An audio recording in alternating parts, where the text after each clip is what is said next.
Bismillah ar-Rahman ar-Rahim, c'est le 4e épisode de la lecture du livre Al-Kafi. Je vous ai expliqué dans les épisodes précédents l'histoire de l'auteur de ce livre, Al-Sheikh Al-Kulayni, son rapport avec les représentants de l'imam Al-Mahdi Ajjalallahu ta'ala farjahu sharif, le contenu de ce livre, les grandes parties de ce livre, les chapitres, et nous avons commencé à lire la préface de l'auteur et cette vidéo sera le dernier épisode dans lequel je lis la préface de l'auteur, car on va finir et à partir de l'épisode suivant, on va commencer la lecture des hadiths de ce livre. Vous m'avez demandé comme question dans les commentaires pourquoi j'ai commencé la lecture de ce livre. Je vais vous expliquer.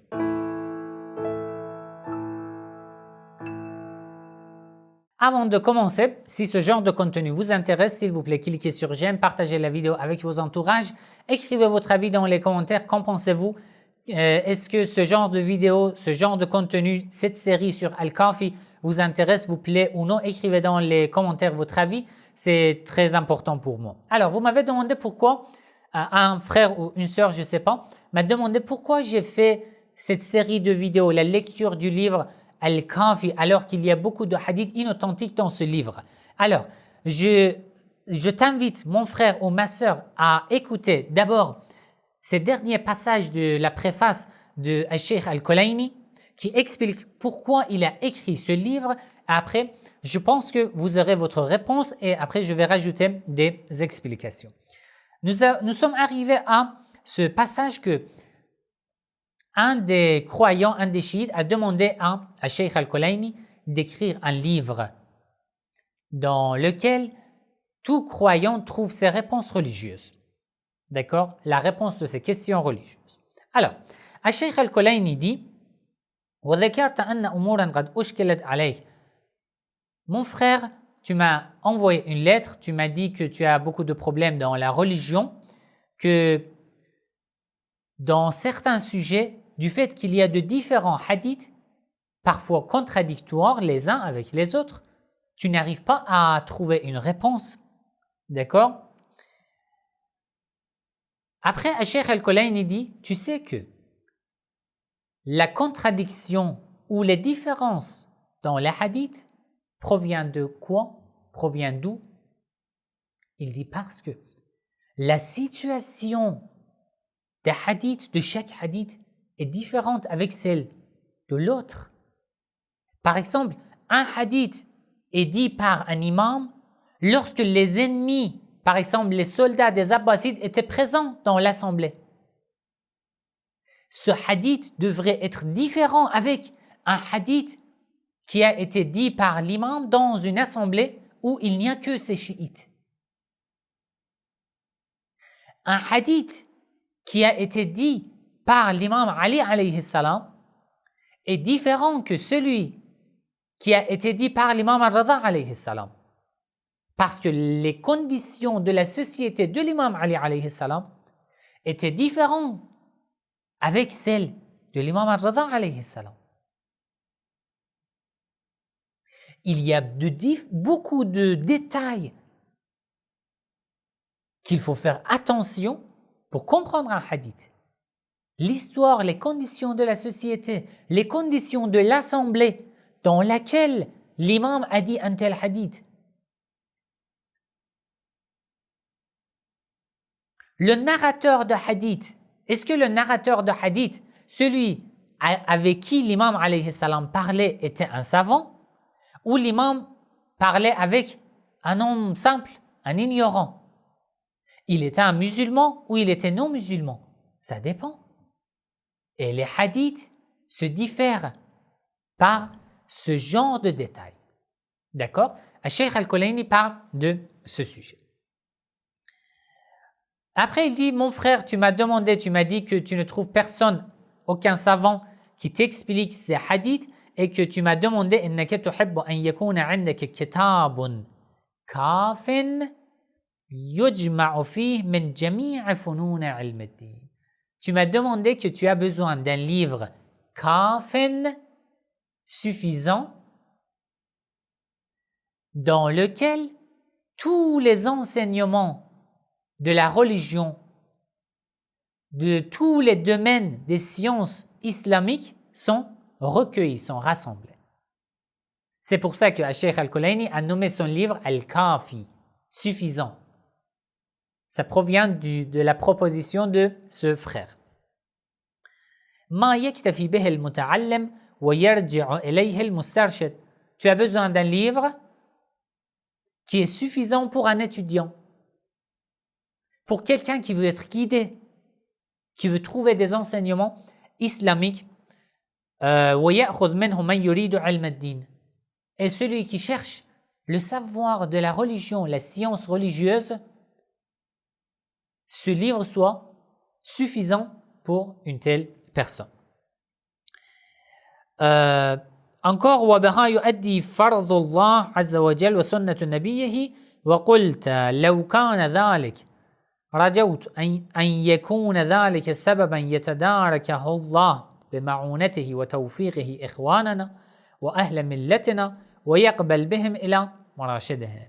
Tu m'as demandé que j'écrive ce livre et que ce livre soit suffisant, soit profitable pour tous nos frères, nos sœurs musulmans et croyants.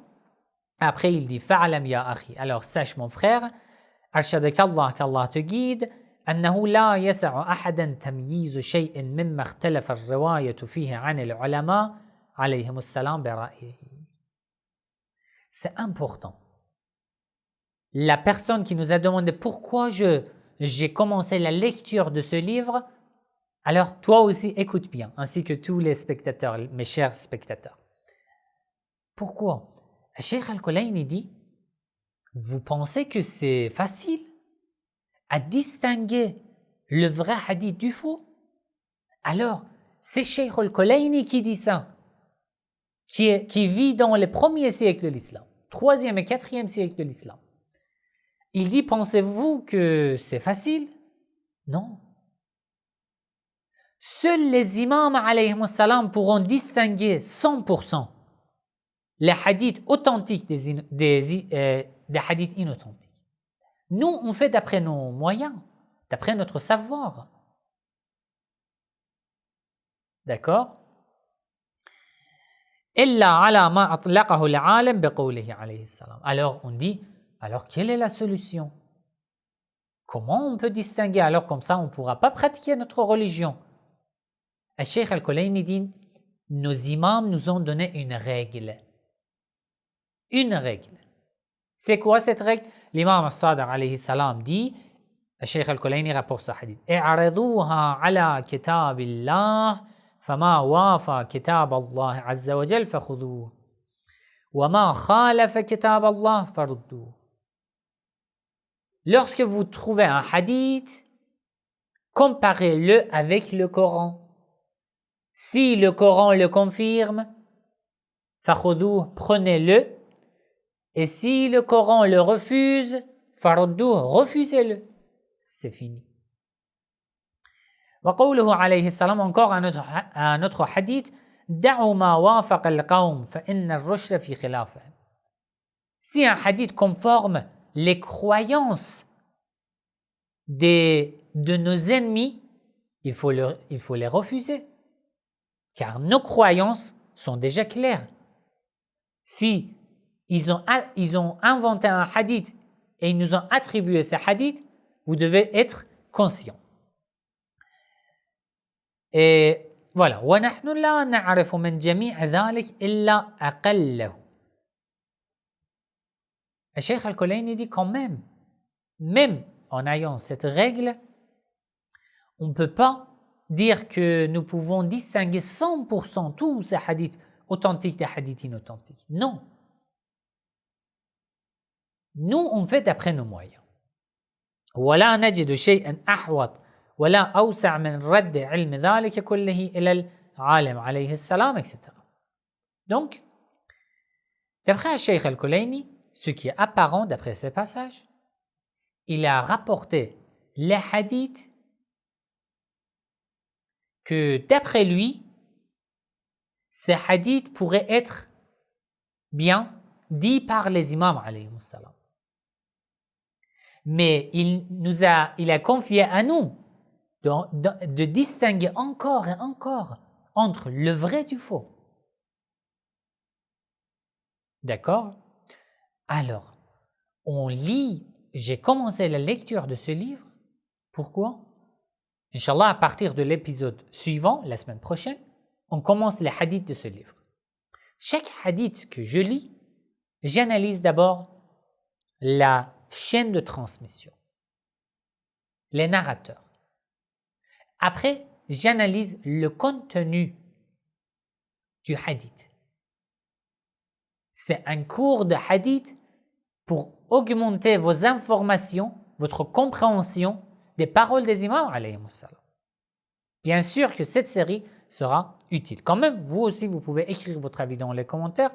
Si vous pensez que cette série sera utile ou non, vous pouvez écrire vos avis dans les commentaires. Alors, وأول ما أبدأ به وأفتتح به كتابي هذا كتاب العقل. Cheikh Al-Kulayni dit, je commence mon livre par le chapitre Kitab al-Aql sur l'esprit, la raison, al-Aql. D'accord? Puis, wa fada'il al-ilm, les mérites du savoir. Ensuite, wa irtifa'u darajat ahlihi, le statut élevé des savants. Ensuite, je vais vous rapporter des hadiths sur wa naqs al-jahl, les défaites de l'ignorance. Wa suqut manzilat ahli al-jahl, le statut très bas des ignorants, les hadiths sur ce genre de sujet. Pourquoi tu as commencé, Cheikh Al-Kulayni, pourquoi tu as commencé ton livre par Kitab al-Aql, le livre sur al-Aql, l'esprit et la raison? Pourquoi? Il dit, إذ كان العقل هو القطب الذي عليه المدار. Car tout ce que tu fais provient de al-Aql, dépend de ton aql, de ton esprit. وبه يحتج وله الثواب. Par ton aql, ton esprit, Allah te demandera des preuves au jour de la résurrection. Par ton aql, ton esprit, Allah t'accordera de la récompense ou te châtiera au jour de la résurrection. On va lire les hadiths dans les épisodes suivants et vous allez voir. وعليه العقاب والله الموفق. Il demande à Allah de l'aider à terminer ce livre. Inch'Allah, à partir de l'épisode suivant, on commence la lecture des hadiths de ce livre et je pense que ces vidéos seront très riches et très intéressantes pour vous, Inch'Allah. Quand même, j'attends vos avis dans les commentaires. Pensez-vous que ce genre de séries sont profitables, sont utiles pour vous? Et dites-moi votre avis dans les commentaires. Wassalamu alaikum wa rahmatullahi wa barakatuh.